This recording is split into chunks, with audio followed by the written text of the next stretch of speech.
নমস্কার, শুভ সন্ধ্যা বন্ধুরা।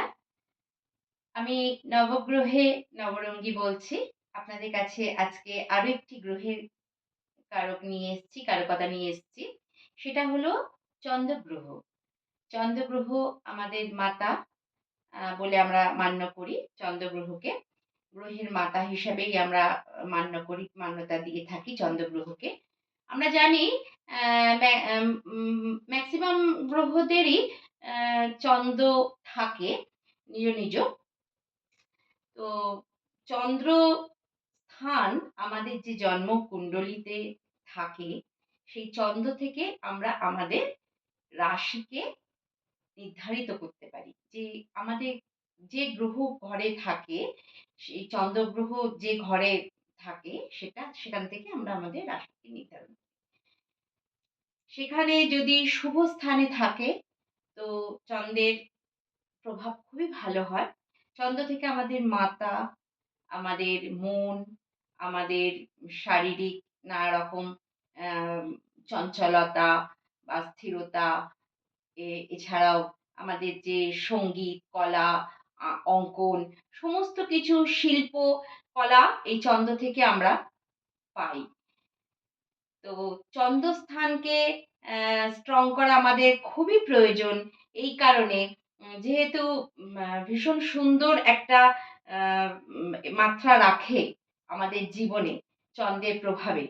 তো চন্দ্র যদি কারোর স্ট্রং না থাকে, অনেক সময় অনেক শারীরিক অসুস্থতাও তাদের দেখা যায়। যেমন ধরুন কফ, শেষরা, তারপরে সর্দি, প্রচণ্ড যক্ষ্মার যে কোনো রোগগুলো অ্যাটাক করে, বা ফুসফুসে, ইভেন হার্টেরও মাঝে মধ্যে সমস্যা হালকা আমরা দেখতে পাই।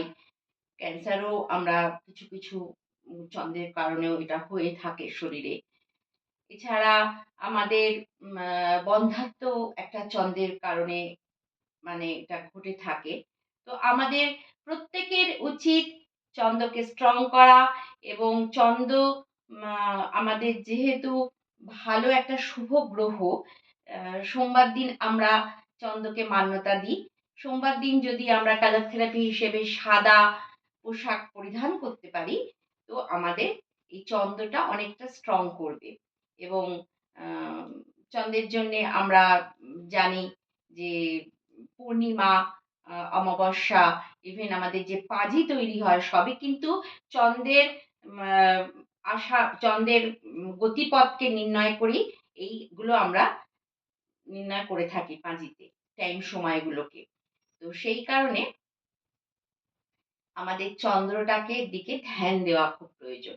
আপনাদের জন্মকুণ্ডলিতে যাদের চন্দ্র শুভ জায়গায় নেই বা স্ট্রং নেই, তো তার জন্যে আপনারা আমার সঙ্গে যোগাযোগ করতে পারেন।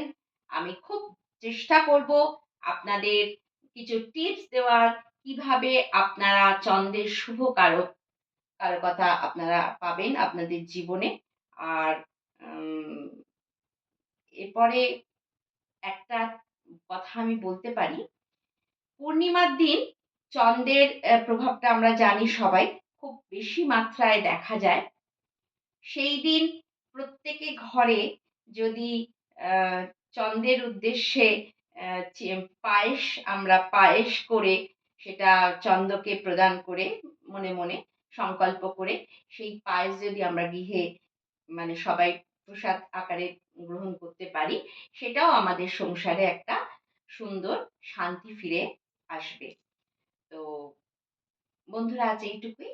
আমার সঙ্গে যোগাযোগ করতে গেলে অতি অবশ্যই আমার যোগাযোগ নাম্বার হচ্ছে, একটু আপনারা লিখে নিন, 9804416475। এই নাম্বারে আপনারা আমার সঙ্গে যোগাযোগ করুন, এবং খুব তাড়াতাড়ি আপনাদের সমস্যার থেকে নিজেদেরকে দূরে রাখুন।